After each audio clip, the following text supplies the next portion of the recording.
What's up, guys? Running it back with another replay for y'all. And it's going to be a new Khorne, the most recent patch coming in here, doing good work for Khorne, versus the Vampire Coast here, with a Crab Lob and Luther Harkin with fire support in the sky here. Build that would previously have worked, I would say. This would be pretty scary to see as a Khorne player on the previous patch. It's a little vulnerable in some respects, but on a map like this, where your opponent can kind of control a lane, I think it would be a little bit more difficult to deal with, but Karanak coming in here, and we're going to see what he can do. This doggo is pretty insane. I do think that there is counterplay against him. I don't think he's good in every matchup, but I fear that he will be overrepresented in a lot of matchups. He is insane. I mean, the Prey of the Blood God ability here is not only a snare, but a double duration Spirit Leech, which just absolutely karate chops any single target that it's cast on. It is limited to Lords and Heroes, and you know, that has a little bit to go around it. If you can bring like a stupendously cheap Lord for a high leadership faction like Kislev, I've seen this happen where Karanak just kills the Lord and the high leadership of Kislev doesn't care about that.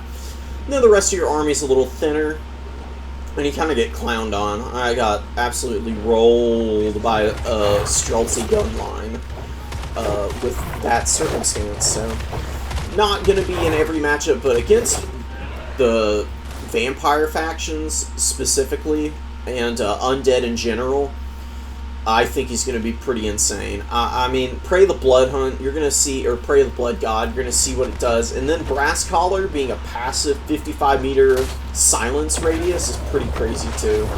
So first use of Prey the Blood God going in here. You can see how quickly it's working down this Vampire Fleet Captain. I mean, and it's still got like half its duration left to go, from 3,500 down to about 2,400 in no time flat. I don't know what you can call that other than insane. It is going to counteract that with a heal, but the nice thing about Prey of the Blood God, it's not limited on uses. It's a 120-second cooldown. 2 minutes is a long time, but I mean, not that long. It's really pretty often, so if you can get a 20-minute game in, you're getting 8, 9, 10 casts at the absolute max. So that's pretty nice. That's pretty good. That's going to work down just about any character in the game, any hero. So if your opponent does a good job of protecting casters and the like, if you can just stay within 100 meters, you can shut them down pretty hard. Karanak going all the way in on the poor little caster here, but getting sandwiched by the Rotting Leviathan and Luther Harkin here. But gonna cover up here with the Fleshhound Summon and just gonna worm my way out the back of the formation now. That's a pretty good use of it, I've found, is you can cast it in the middle of infantry blob, and you can worm your way through your own units and not have to deal with all the mass that the infantry are putting up against him, because he doesn't have a ton. 1,500's not that crazy. And yeah, you can see Karanak just does so much damage against these unarmored targets. And not being able to cast the invos now, being in the radius of Karanak here, is really hurting the vampires. You can see how quickly Lamprey's Revenge have been getting worked down, absolutely smacked around by these Minotaurs and the throwing axes here. And Valkio was in there too. She got some pretty good value against those Krabos. And the poor caster running for his life.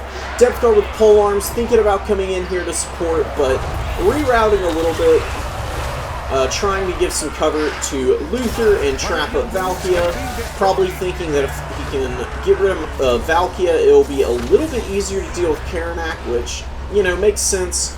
Dropping my micro on Karanak for a minute, and the Vampire Caster is going to squeak out of here for a quick moment. Gonna drop a Invo here. Yeah, dropping an Invo, but he does get hit by the Prey of the Blood God again. Gonna be losing a lot of hit points here. And getting punted into the middle of this formation here, getting covered up a little bit by the polearms, but still in a really ugly position, and crumbling out already on the leadership, and is smacked into oblivion there. I don't know where casters killed by Karanak go, but I don't imagine it's a very pleasant spot at all. Valkia dueling the giant crab here.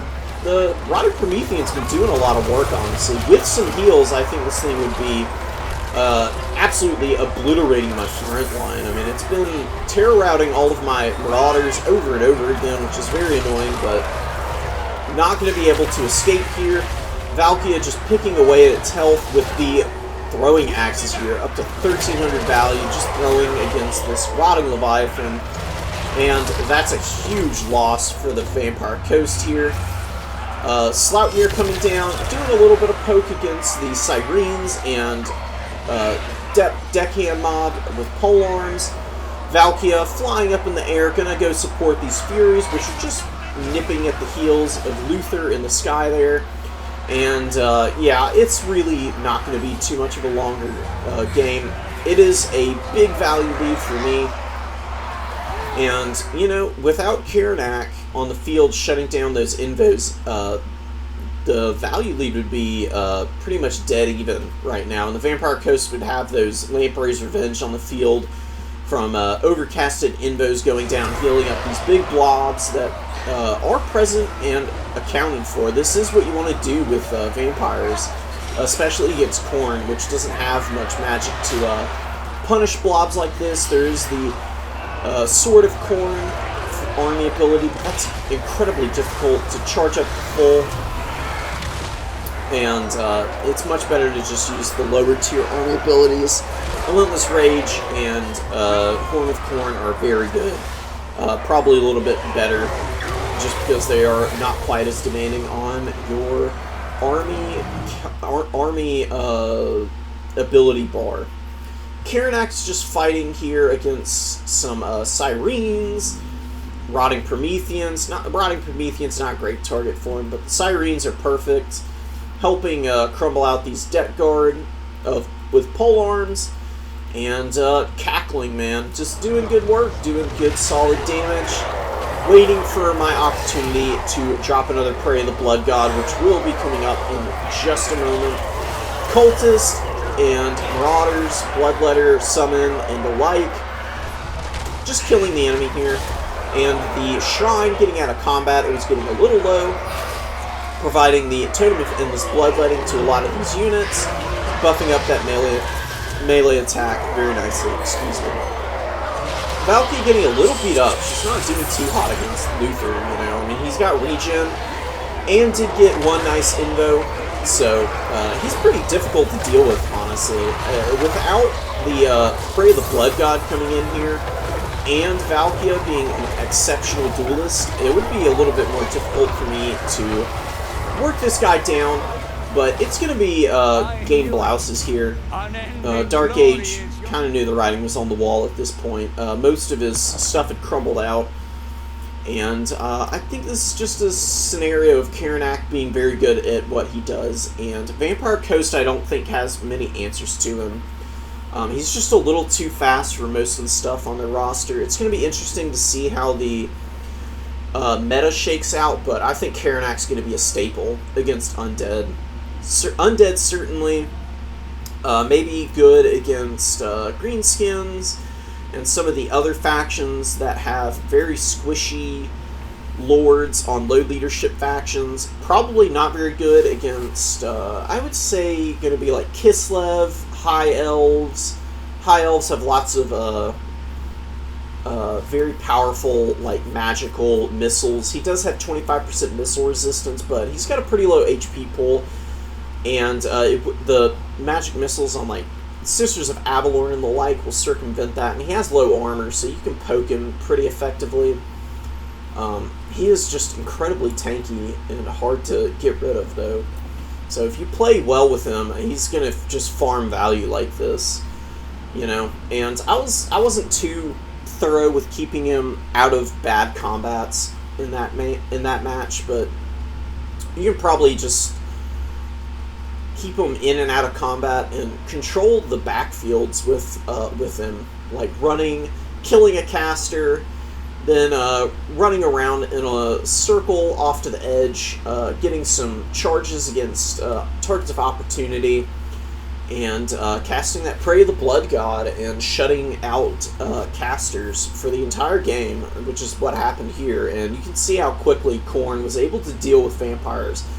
I mean, how often do you see a sub 10-minute Vampire Coast game or Vampire Count game? I haven't played Vampire Counts yet with Karanak, but I think it's going to be a much better matchup. I think it might even be winnable going forward in the future. So it's going to be exciting to see. The extra spell resistance on your infantry is real nice. I think there's going to be a lot of Khorne play going in the future, and I think they'll be not top tier, but certainly a high tier faction, as opposed to being an upper mid tier as they were last patch.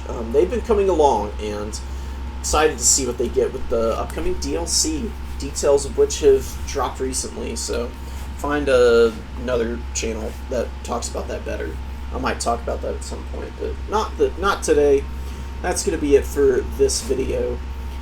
GG's, peace, fear the beast.